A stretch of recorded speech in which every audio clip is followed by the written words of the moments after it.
Hi, welcome to the video. I'd like to talk a little bit about Revelation chapter 12, particularly 14 through 17, verses 14 to 17, and then compare that to verse 6, all right?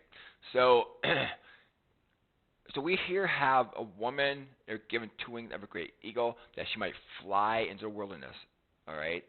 So there's one scenario, all right? And you also have a woman fled into the wilderness, place prepared of God, all right? So, notice it did not say here that it was prepared of God here. All right. Where here it's prepared of God. All right. So what I believe here is this here actually occurred first. All right. They're the ones that prepared a place so that those who fled, it was prepared for them. All right. So how does that work? So these were the Jews who came to Christ that had scattered into Asia Minor. So Peter wrote First Peter to the five churches in Asia Minor. John wrote to seven churches in Asia Minor, and then Paul wrote to a bunch of them outside of there as well. So let's take a look at that on the map, shall we? Let's see here. So here you had 12 churches in Asia Minor, and then you had a bunch that Paul had ministered to as well. So these were the ones that were given the wings of an eagle, okay? Two wings of an eagle. And what do I mean by that? First off, let's look at the logistics, all right? So if we zoom in at any one of the churches, they had access to waterways, which then go into the large body of water. So here the Black Sea, and then here's the Mediterranean, all right? So they all had quick access. And I believe what's going on here when they were told, let's go back to this here,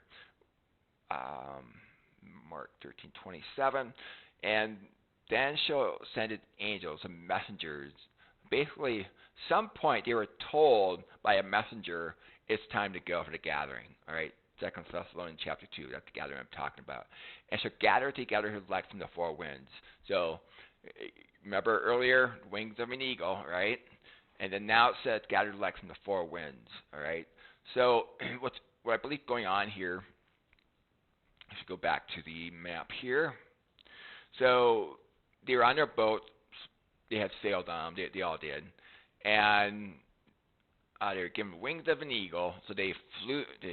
Basically the wind took them, and it took them to Babylon, Egypt. And I'll go over why in a moment. I believe Peter was in Babylon, Egypt. So there are all these water channels, and they funnel right to Babylon, Egypt. And so the logistics are already taken care of. And Peter at this time would escort them to Petra, and then he most likely passed away after that. And keep in mind, John chapter 21, Peter was given the responsibility to feed them. So he had to pick a strategic place that he could keep feeding them. So by living here, he could fish along his way on the way over there, feed them, and then come back, feed his family. And he's kind of out of the way of the Roman Navy, all right? So it's pretty safe. So I believe that he escorted them with all their boats. He passed away shortly after that. And then they had plenty of boats. Actually, they would have been along here. I believe at the time this was not opened up. So they've been along here, all right? And so that's, they had plenty of boats, and Peter would have taught him how to fish, and then he probably passed away after that. So that's just what I believe had to have happened. Let's go here. So when did that happen? I believe most likely it would have been September 23rd, AD 66. Another possible date, AD 1166. Doing the calculation for October 11th, I went from April 11th being day 0. That was the first day after they fled the temple. Those who fled the temple. So we go back exactly 2.5 years. It brings it October 11th. I don't think that's the probable date, but a very likely date is September 23rd. Why do I say that?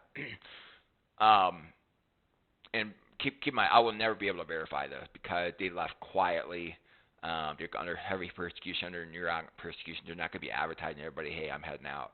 All right. So anyway, so September 23rd, It's 40 days after the 1335-day prophecy started, which was to go the day before, August 14th, 8066. That would be day 0. We add 40 days to it. We get to September 23rd.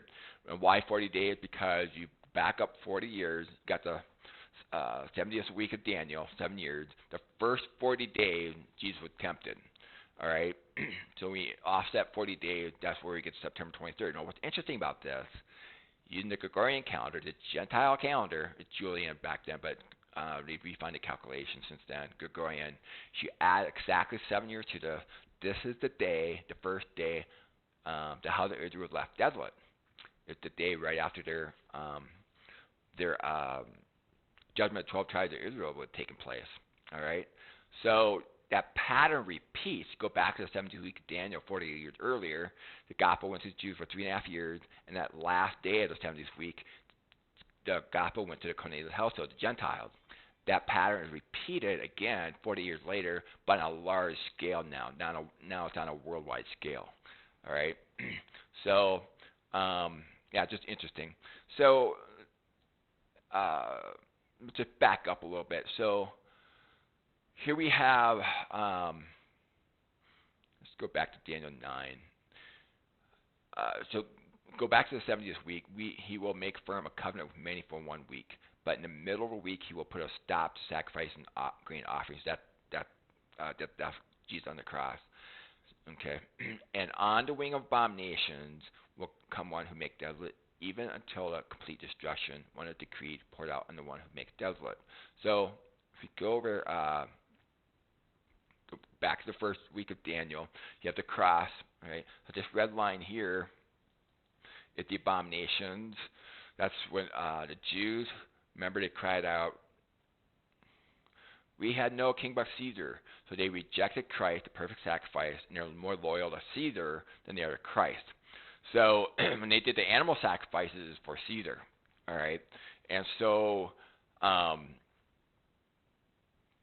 so then later on, Nero, nicknamed Beast, that's where you get the idea, mark of the beast from. So they're loyal to Caesar. They're doing animal sacrifice to Caesar in their thoughts, in their head, and their hands movement, or their actions of their hands. So that's where you get the mark of the beast, the forehead and the hands.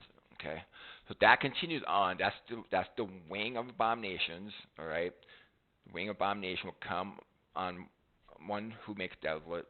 Okay, and that's I believe the lawless one. His name was Eleazar. We'll get that in a little bit. And so, this whole thing is wing of abominations. Now keep in mind, Rome was symbolized by an eagle at that time.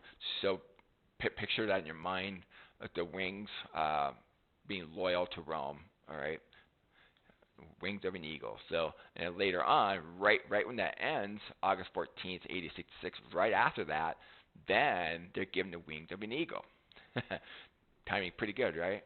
So, so what happened on August 14th? That's when the lawless one was revealed. All right, his name was Eleazar, and his dad's name was Ananias.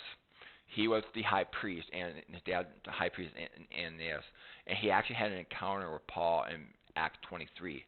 And so when he died, he's actually the restrainer. So his dad, the last one, his dad was the restrainer. So once he died, then Eleazar just let loose, and and he right away he stopped the sacrifices to Caesar. And so that's when put the end of sacrifices right there. And so and then the next day, when the 1335-day countdown begins at Daniel 12:12. Which is August 15th of 8066. What's interesting, that is the same day as the Feast of Xylophory, which is where they come together, burn wood for hours on end, and they intermarry between the tribes. And for those who came to Christ, would recognize, wait a minute, Jesus said, pray your flight does not take place in the winter and on the Sabbath, and worry about those who are pregnant. So they're not going to get involved with this. All right, so happened it's the first day of the 1335-day prophecy. Coincidence? No. But those who deny Christ and flat, they would they participated in this. Matter of fact, they had kids, and their mothers were even eating their own kids during the destruction of the temple. Josephus documented that. So then we go 1335 days later. Then on that last day, it was April 10th, AD 70, which is a Thursday, not a Sabbath. So they fled Thursday afternoon. Their prayer was answered, not placed in winter, and not placed in the Sabbath. So it occurred Thursday afternoon. They fled, I believe, around the ninth hour. Just looking at the time and everything. There's something about ninth hour in the scriptures.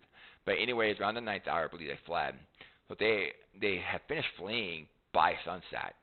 And so in the Hebraic calendar, the next day is sunset, which was April 11th, AD 70, which is Nisan 14 Hebraic calendar, which is the 40th anniversary of the Lord's Supper. And so, so that's the first day of the 1260-day prophecy. And so, so let's get back to what I'm trying to get at here. All right, so, So, and the serpent cast out of his mouth water the flood after the woman, that he might cause her to be carried away of the flood. Now, Petra has a history of floods. I believe in Petra. And if we look at Petra here, that has a history of flash floods. All right. And so, continue reading on. And the earth helped the woman, and the earth opened her mouth, swallowed up the flood which the dragon cast out of his mouth. So that's what you see right here, where it opened their mouth. All right. So their boats have been here, and then it opened up the flood and just allowed the flood to ease up so that way their boats not been destroyed, and their lives have been spared. Okay. That way they can still go out fishing, get their food. All right. And the dragon was wroth with the woman and went to make war with the remnant of her seed. Okay, so this is back to those who fled into the wilderness. All right, and so these were the ones that keep the commandments of God, that clearly the ones who stay at the temple the entire time and have the testimony of Jesus Christ. So this is clearly referring to those who were still at the temple. And so again, as you notice, it doesn't say here that it was already prepared for this woman here, but it says that it was prepared here. All right. So let's go back to the map. So they had prepared the place for the Jews who fled the temple. Sorry, can I get my thoughts together here? And so of course they would have probably gone this way, get around the Masada. However, the lawless one, Eleazar, man stood in the temple of God. He apparently fled as well, and he ended up at the Masada. I'll just turn that on here. So he ended up down there. So he fled with them, but he went to the Masada, but they went to Petra. All right. So he was the lawless one. Let's see here. Let's go back to the. So here in red. And by the way, if you download this, you go to the description below. There should be a Google Drive link to this PDF that you see here. It's an interactive PDF timeline. And if you download it, you'll actually be able to zoom in better, and it'll give you more features. Right now, I'm just running off my Google Drive, but if you bring your cursor in the upper right-hand corner, you can download it. And so, so basically, the elder, the man stood in the temple of God. He must have fled with them, but instead of going to Petra, he went to Masada, and that's where he was destroyed by the brightness of his coming. So it all fits. For he must reign till he put all enemies under his feet. So this is the last of the enemies, and the last enemy should be destroyed. Death. What's interesting is the enemy was destroyed by death by mass suicide. All right. So, and I also have a video here, Satan manifesting in the Pate Israel. So that's good. That's a good video as well. So so hopefully you can see all that flow together. So as you notice, my understanding of time times and half a time, 3.5 years, does not overlap the 1260 days like most scholars do. It has to be two separate entities, all right? Because you had one that fled to the wilderness and the other one given the wings of an eagle to the wilderness. So I prepared by, So anyway, It can't be the same group. It's all the same woman. But then it raises the question. You might be wondering, well, wait a minute. Why does it say here the remnant of her seed? That's because um, this this group of people was preparing the place for them. So in that sense, uh, woman versus her seed. Okay, and I believe those were at the temple were the younger ones. John, I believe Apostle John was there. Uh, he went down from Asia Minor after he distributed the book of Revelation. He would have gone down and the three epistles, first, second, third John, where it's at the last hour, and you know there are three very short books, not one big long book. And so he was very, very rushed. And I believe he was at the temple. He was the youngest, I believe, of the apostles. So anyway, but it's still all one woman, all right, from our perspective, okay. So anyway, and then if you go to Galatians chapter 4, verse 26, mention about the Jew above is free, the mother of us all, okay. In that sense, how does the woman relate to us? We're the offspring, all right. So and when it says here remnant, that Jew, okay, that's not a term for Gentiles. All right, so yeah, I think that pretty much covers it. It's a lot of information, but I think that pretty much covers it. So, all right, well, thank you very much. Hope you enjoyed the material. Hope you continue to enjoy your studies, and I hope I contribute something to your studies. So, all right, thank you. Have a great day.